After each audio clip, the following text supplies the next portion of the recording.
Hi there, I'm Serene Desiree. I'm Eliot. I'm Lisa Hwang. And today we want to talk about the benefits of meditation. Oh, and this is Chili. He's the best. He's the best. Look at his butthole. Yeah, this is a really good shot for the camera. People love dog buttholes. It really gets the YouTube views. I'm actually a novice at meditation. I don't know almost anything about it. It's too boring for me. Really? Yeah. I thought you would have been doing meditation for a while. No. I contrary to popular belief, I'm spiritually inept. Oh, so there you go. Yeah, why don't you guys convince me of how good meditation is? The benefits of meditation. Well, do you want to start, Eliot? I feel like you've got a lot to say. Sure. I feel like the place to start is what is meditation, which is that meditation is a way to learn about the mind. And there are so many different types of meditation because there are so many different things to learn about the mind. And that means you can spend a lot of time in it and trying different meditations and finding different things. For me personally, oh man, where to start? Meditation genuinely saved my life. Genuinely. I was real fucked up. I was real in this void of paranoia and anxiety triggered by some illicit drugs and stuff, and just years of smoking marijuana every day. I think just to build up a lot of things that triggered me into a constant state of anxiety and panic. And the only way, I was getting triggered by a blue car that would drive past on the street because it reminded me of something from that night where I got really fucked up, and then I thought I was getting murdered, and it's a long story, I'm not going to go into it, but that's how sensitively I was getting triggered by the smallest things, and I was just so anxious and depressed. And I remember being like, Lisa, you can get yourself out of this. You can control your mind, and that's why I started meditating religiously. Was there a specific type of meditation that helped you with the blue car? More so just it was more so practicing presence, and this is what I believe, this is my perspective on meditation. There is the most basic principle of meditation, which is practicing being in the present moment. Mm-hmm. So it's not, I guess for me, meditation, even though I said it helped control my mind, isn't really about controlling my mind. It's about, so when I'm in the meditation, it's about being simply aware of what's going on with as little attachment, so and as much acceptance of what is happening right now. So I could be, because everyone thinks okay, meditation is about thinking little and not trying not to think and Yeah. But for me, and how I learned about meditation is about being able to be present with yourself despite what's going on. So even when I'm sitting down and I have a million thoughts per second, just being aware of it. Just being aware of it and coming back to the present moment, coming back to my breath and sinking into just being. And then I'll get carried away again, and then I'll come back and see. And when I first started meditation, I was very critical of myself. So I'd be I'd drift off, and then I'd be oh my God, I'd started thinking again. Oh my God, why did I think? Yeah. I'm so bad at this and that. So the practice is, I've drifted off, let it go, fully accept, come back to the present moment. That is the base of meditation for me. Yeah. And then, after practicing that over and over again, then I'm able to use that practice and shift it into what I consciously know is going to benefit for me. For example, positive affirmations, or shifting subconscious beliefs or whatever. I use that mindfulness practice to come back to the present and then plant something that's beneficial for me in that state. That's really interesting, because I've been with Eliot for about a year now, and he's an obsessive meditator. You probably meditate at least an hour a day, yeah. And it's interesting because he does this thing, and so I'm often wondering what exactly does meditation do for a person, and like I often try to encapsulate what it does, because to the average person I think meditation is just sitting and listening to your breath. And I said I don't meditate, but I kind of do little meditation practices here and there that aren't necessarily formalized. I think I meditate, but in day-to-day life, like what you said about concentrating on the present. Like oftentimes I will focus on staying in the present, and I have this one meditation practice that is treating life and the present moment as if it is a masterpiece. Chili didn't like Chili that. doesn't like my meditation style. It's about treating the present moment as if it is a masterpiece made by the universe for me, or by God, or whatever you want to call it. It doesn't matter. But actually living in this moment and treating like the way that blanket crumples up is actually beautiful, and it's like a work of art.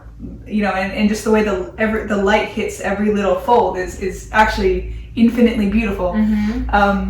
But that was a digression. I actually wanted to say that you said an interesting thing where you used to get, when you drifted off, you used to get caught up in the criticism, and then you used to follow the criticism and like go off of the meditation trail. Yeah. And Eliot does this really interesting thing with situations where he's adapted that practice into real life of like, no, not following the meditation trail, but of when bad things happen, he seems to be able to go, oh, this is where we are, now let's go forward in like a positive way, instead of like, whereas I, having not benefited as much from meditation by not doing it, I kind of might get caught up in the criticism of life, so of like, oh, this is a bad situation, I'm annoyed by this, I'm angry at this. Instead he's like, oh, this is where we are, that's okay, let's go forward. Yeah. So I think that's one of the benefits of meditation. So like as someone who's been meditating for, I don't know, 6 years or something, I still get triggered. It's not like triggers don't happen, but it's like how I react to the trigger has changed significantly. So there are days, if I haven't meditated, then I'm more likely to spiral down the trigger. Whereas like when I have been meditating, if there's a trigger, I'm able to feel it and let it go more easely. I think, so to bring it back to your original question, what are the benefits of meditation? I've thought about this a lot. Basically, when we're born, we have our like childhood programming, and then on top of that we have the media, school, society, like all of these messages that come at us, advertising, movies, shows, music, everything we consume, all of these messages that either align with our most like highest potential or don't. They're either empowering or they're disempowering. For a lot of us, we have a lot of disempowering messages stored in our system and our programming.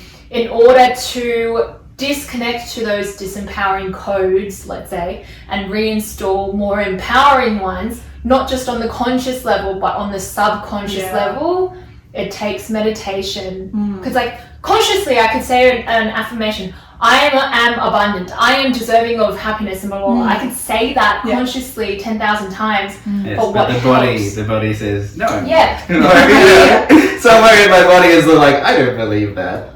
We live our life subconsciously more than we do consciously. So like if we want to see results that we want in our life and who we are, so if we want to be able to be more confident, if we want to be able to have more faith, trust, patience, and be less in a flight mode and more in a trusting space, more consistently, and then attract all the abundance and like whatever else, then we need to tap into our subconscious, and that takes mindfulness and meditation. So that's meditation's a gateway to all that. For me. Introspection, particularly, that you can see your own processes, and then you can choose to do them differently. Yeah, it's a power, like it gives you your power back. It gives you your power back. Yeah, because really society and like advertising and your parents and everyone kind of like you give your power away. They don't take your power away from you. Maybe sometimes that's a bit of a political subject. We won't go there. But often I find that I can give my power away to my parents or to my school teacher or to society or the media. But meditation gives me my power back to reconstruct who you are. Yes. It's so interesting because I think a lot of people don't consciously understand how important childhood development is and how much we are formed, because it's kind of in the background. It's like the water, the fish doesn't notice the water that it swims in. But I've been spending a lot of time around Eliot's nieces and nephews recently, and there's a 1-year-old. The cutest. They're amazing, but he's like 14 months old, and I was just noticing that I was doing handstands with the 5-year-old, and then the 1-year-old would walk up and try to do handstands. So cute. Like he wouldn't even lift up, but he would just put his hands on the ground and try it.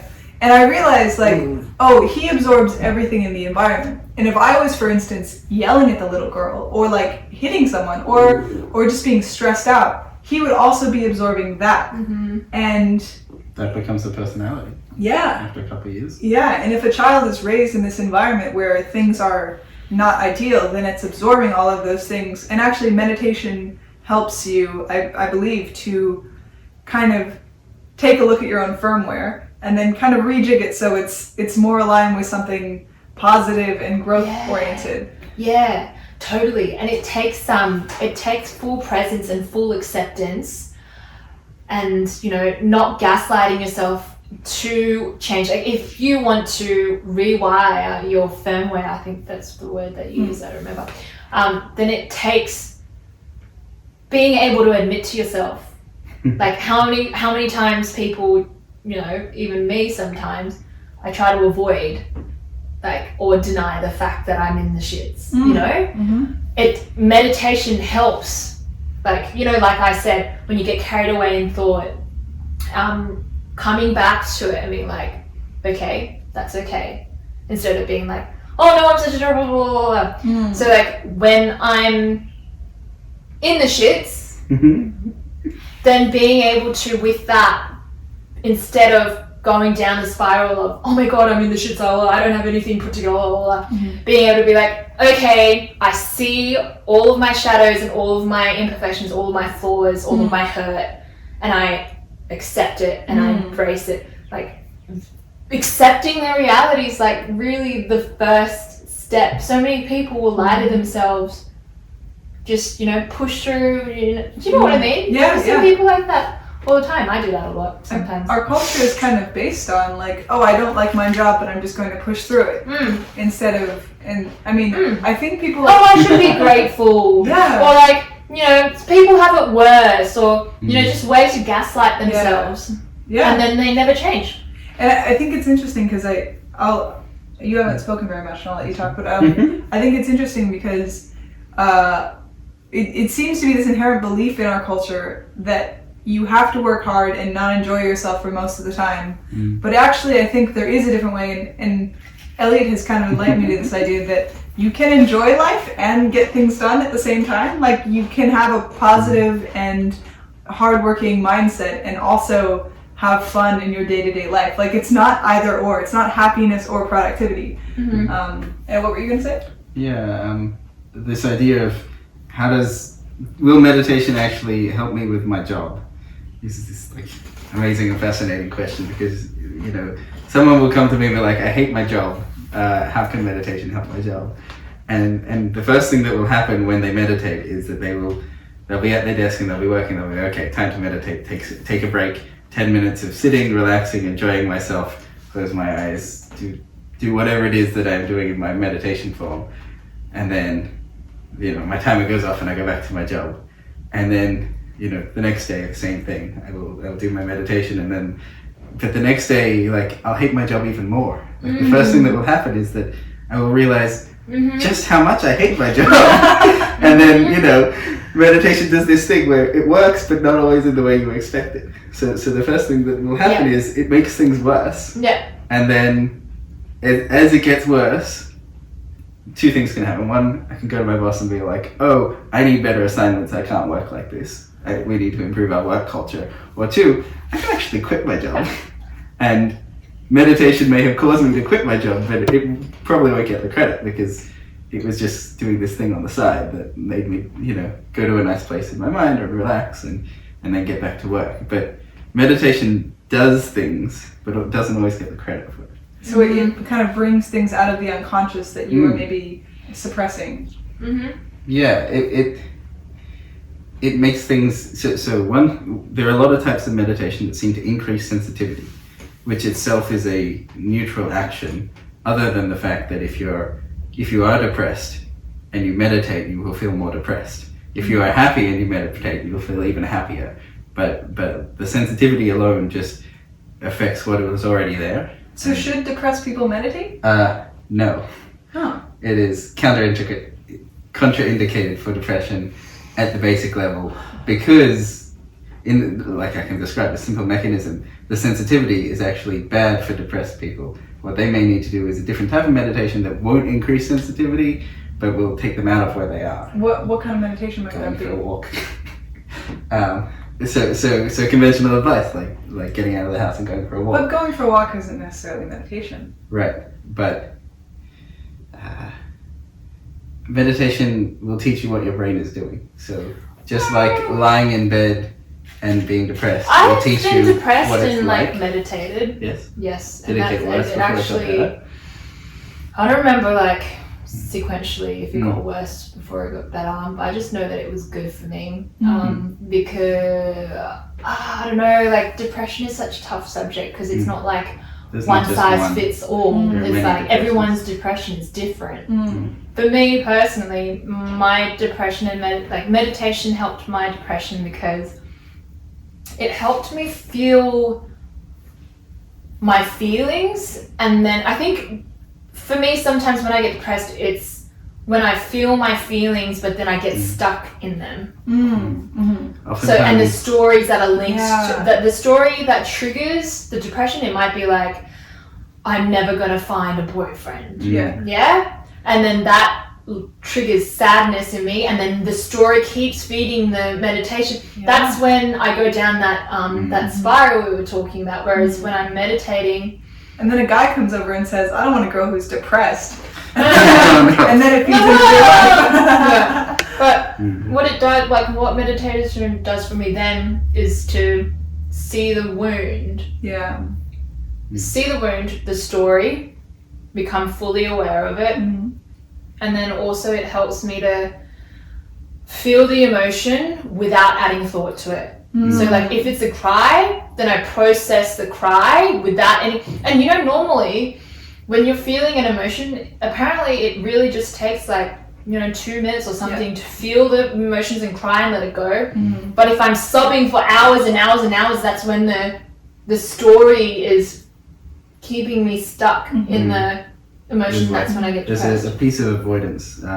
Sometimes I think of depression as a strategy. Sometimes what minds do is there will be a bad thing, like a cry or something that I have to, and then I'd rather feel depressed than crying.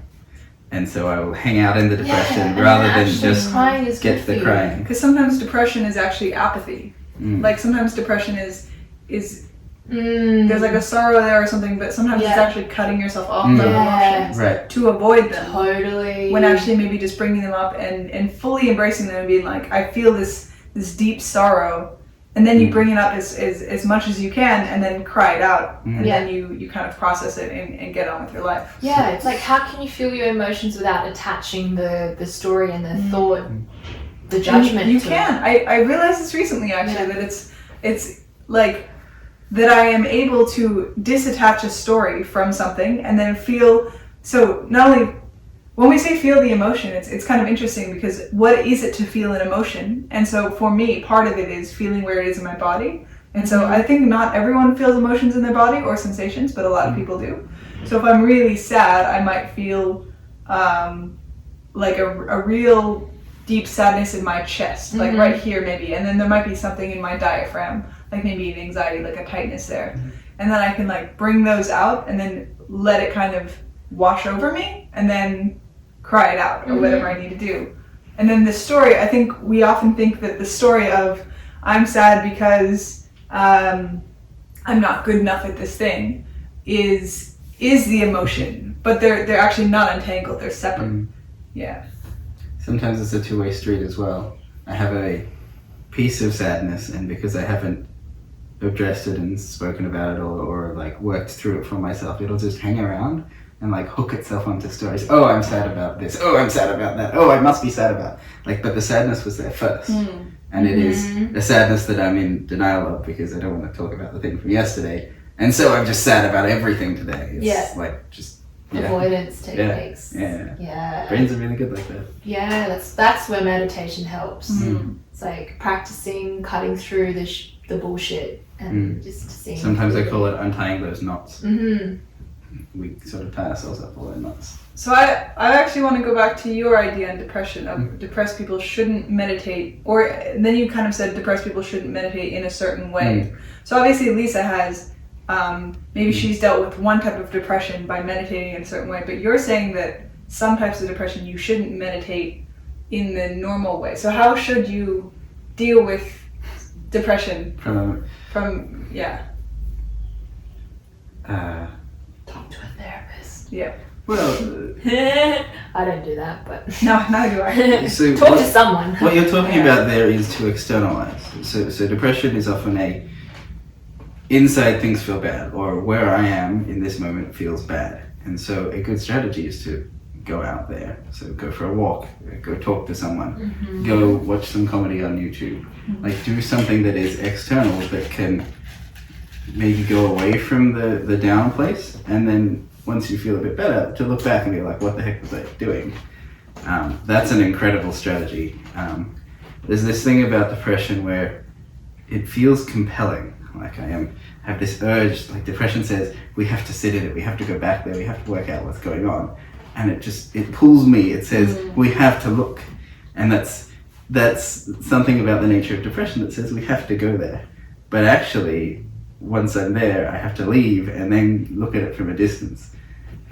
I see what you mean. I think I've had similar experiences with that where I've been depressed in the past, and also I know people who've gone through similar things, and I think staying in it, and we have a friend who meditated for hours and hours a day, and he was very depressed, and this went on for years.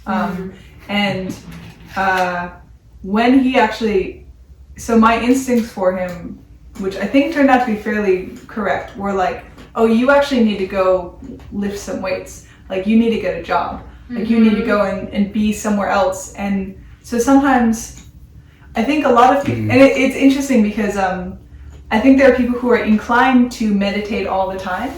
And those people might also be inclined to stay in their own heads too much and kind of be internal.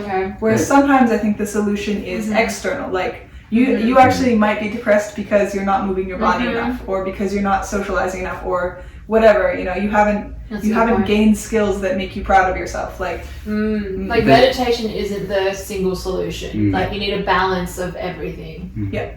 I would definitely say there are traps of meditation. Yeah. And one of them, one that I find was like, took me ages to clear it out because it was so pervasive, was the like, I have this nugget of depression, and what I need to do is go and sit in it. And it's like, instead of me observe, like, I was like, oh, I need to go observe the depression. I need to sit back here and look at it. As if it's like but what I did is I made myself more depressed. I was, I need to sit on my bed and wait with it and sit in it and stare at this depressive thing. So instead of watching it was like it had come around behind me and like, it was like, oh, wait, no, I'm not watching it. It's watching me. Like, it's holding me. I'm driving myself into depression by watching it. Like, it had come. You need to treat it like a really sad child version of you.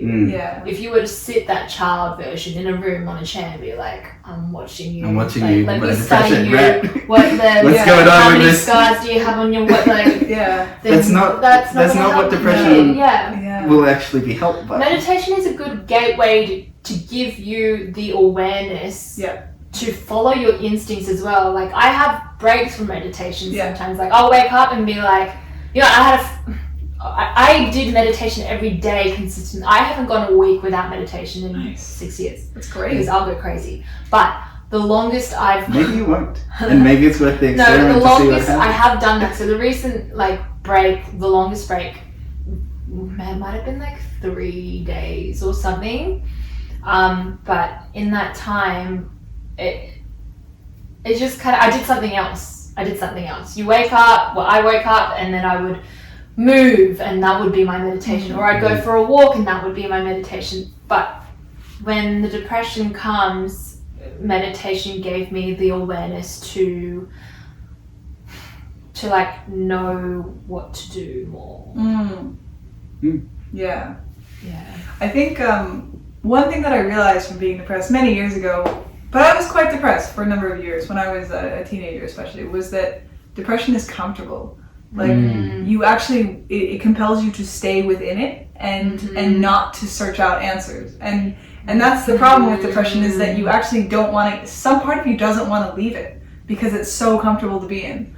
And so part of getting out of depression is being uncomfortable and going for a walk, or like lifting weights, or, you know, setting your bedtime to a good, you know, or, you know, for me it was exercise was massive. Like I have to, just like you have to meditate, I have to exercise or else my mood just starts to like unbalance itself, you know? One thing you can think about is if you take a pillow and you're like, I'm going to depress this pillow. And that's kind of what it's like from a somatic experiential perspective. We're squishing it, we're crushing it down. So I have a psychological condition that we've named the squishing down, the trapping. How do I not squish down and trap it? Well, I actually need to take the pressure off. I need to right, maybe hug it. I need to like take it for a walk rather than like go sit in it and sit in it more and keep pressing it down. Like that's not actually going to help it if I keep pressing it down. I need to. Yeah. See, eventually with the meditating every day, it came to a point for me where it was like, I must meditate.